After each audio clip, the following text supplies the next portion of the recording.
That scratched QR code isn't broken. It's just doing exactly what the math promised. Stop panicking. Start appreciating the chaos. You see a smudge on a restaurant menu and your phone throws a tantrum. You call it broken. I call it a skill issue. The code never asked for perfection. It asked for redundancy. Under the hood, every black square lives and dies by Reed-Solomon error correction. It's not magic. It's polynomial math wearing a tuxedo. You feed it missing pixels, it solves the equation. You pick your poison. Level L gives you 7% recovery. Level Q gives you 30%.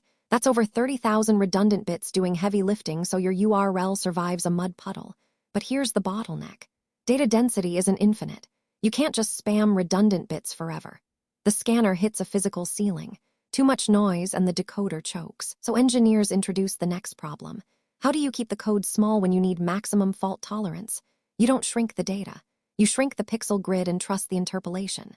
Claude Shannon proved it in 1948. Information theory says you can always recover data if you feed it enough noise. The QR code is just a noisy room with a megaphone. That partial scan you're struggling with, it's a feature. The decoder grabs the surviving corners, interpolates the missing rows, and spits out the URL. It's not glitching, it's compensating. Critics scream that damaged codes are a design flaw. Weak minds. They want perfect grids on perfect paper. Meanwhile, the real world has rain, grease, and teenagers with keys. You think a shipping container cares about your aesthetic standards. It doesn't.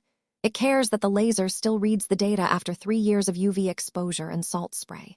So embrace the chaos. The missing pixels are just the code breathing.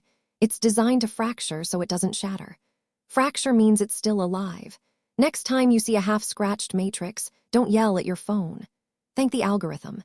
And if you still think it's broken, comment below and I'll gladly explain why your expectations are the actual bottleneck.